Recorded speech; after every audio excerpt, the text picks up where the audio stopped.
Hey everybody, welcome back. And a couple things I wanted to talk about. Well, really just one thing in general is I wanted to discuss the profiles of stems because the next part of the video, or coming up very, very shortly in the series of this old pipe, we're going to be working on, buffing and sanding all the repairs I did to the actual vulcanite stem.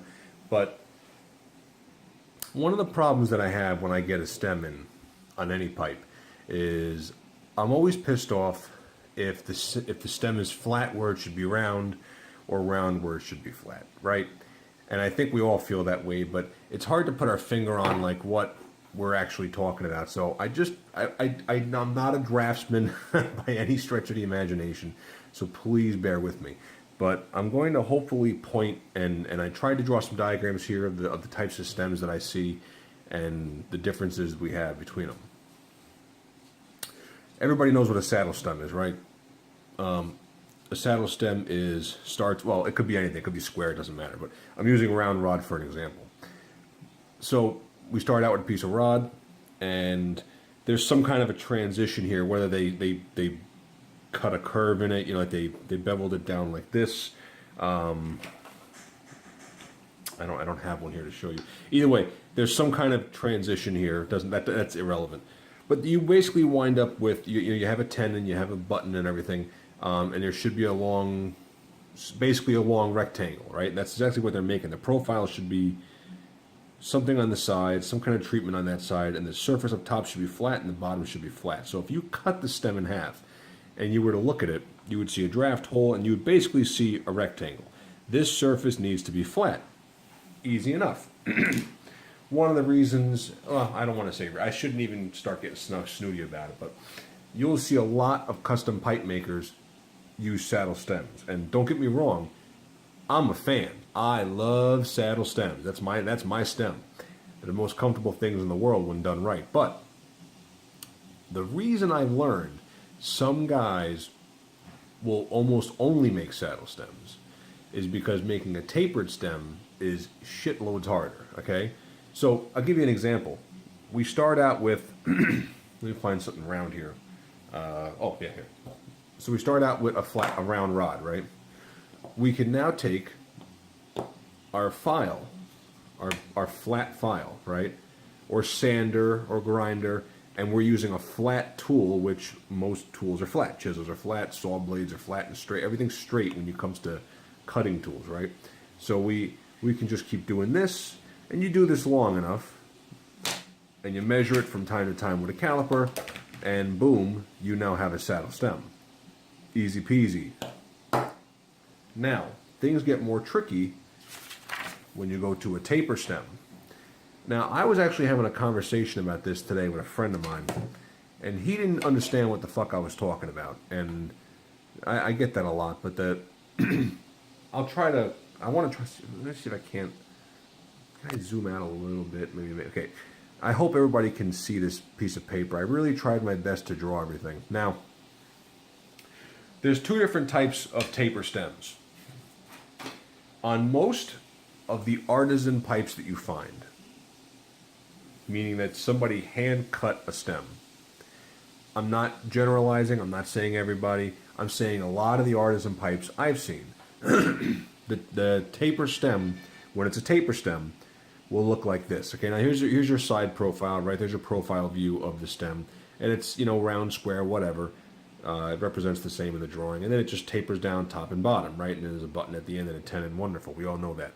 Now, if you look at this type, this is what I call a peaked taper, meaning that it's essentially produced the same way they produce a saddle stem.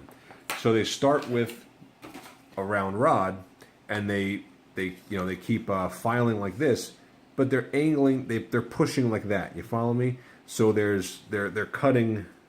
So if we were going to look at it, you're cutting the rod like that. You want to cut, an angle on it. So what happens is you wind up with this triangular peak, or it could be rounded, whatever, somewhere near the top of the I guess would be the unadulterated part of the rod, and it fans out into a wide triangle, and the rod of course tapers down following that, and then the other thing on the other side, and you wind up with this peaked taper. So if you were actually to cross-section it, if you cut the rod in half, again, it would be just like a saddle. You would have a square rectangle in the middle. Does that make sense? The taper and surfaces are flat, and they come to a peak up here. That's the kind that I see on a lot of handmade pipes. And that's because they're easier to make. It's much harder to cut a crowned surface. Now, here is what I would consider like a crowned stem. This is your typical factory pipe has this kind of stem. Like here is this yellow bowl, right? And this has, if you notice, there's no peak in it. The whole thing tapers down, and the whole thing is round. See how it's got a crown there? The whole, you can just see it at the bit at the right angle. You can see how it's got a crown there. Everything is round. So if you were to cross-section it all the way up to the bit itself, up to the button, I mean, you would see it be an oval. It would be round. It would be crowned. So this is actually a crown here. And then it tapers up. And to get that accurate, to keep the profile of the crown here and over here where it's wider, in addition to keeping a taper being consistent, that's tricky business. And it's typically done, that's why most of your factory stems are like that, because they can do it. You know, it comes out of a mold, and it's going to be perfect every time. So my notes here, just, you know, all surfaces are crowned round. There's no square surfaces at all, no flat surfaces on a what I consider a truly tapered stem. And it's more of an oval when viewed in cross section, and I just put a diagram there of it. But just so you guys know what I'm talking about. And the reason I bring this up is nothing to me is more annoying than when you get a pipe and you start looking at the stem and it's perfectly flat right here, and then it's crowned over here. So that means that there was bite marks, whatever. Some guy took a file and went, made it nice and flat. Sure, beautiful, clean, beautiful, no marks, you know, whatever. But you know where the telltale sign is? This is pro tip for everybody, okay? I'm in regular house lighting, just whatever my garbage incandescent lights are over here, right? Actually, these are LEDs, I think. Do you see this bright reflection? Do you see that? Now look at it again. I'm going to try to catch. Let's see if we can't catch. There we go. Do you see that again? You see how it's pretty much a straight line? You see that? I mean, it's a little wavy at the bottom, but that's pretty much a straight line. That reflection is straight. This stem is straight. If somebody had sanded a flat right here, the light would travel down in a straight line and then go off to one side, off to a corner, or it would scatter like a fan. It would look horrible. This still has the crown. It still has the peak. So it's only catching at the very peak, the light over here.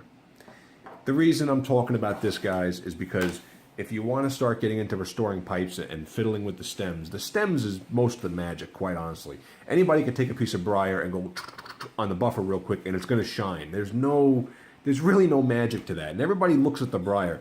People don't look at the stems enough, you know, and it's the only kind of thing you notice when you stare at it for long enough, you know. This has to be sanded on a curve, or you have to sand it in a curved fashion. Now, I don't mean go get a curved sanding block. I mean, I'm sure you could do that. Using a sponge with a piece of sandpaper under it helps. The micro mesh pads, everybody talks about them. You know what the fault with them is that first of all, people go to town on them when they shouldn't. And then second is that even though they're fluffy and they're kind of like mouse pad material, they're spongy, they're not that spongy. You know, I mean, they are, but they're thin, so they don't really conform. So what you wind up having to do is you're pushing it with your fingers, and your fingers aren't a perfectly flat surface. You know, you're going to make track lines no matter what you do.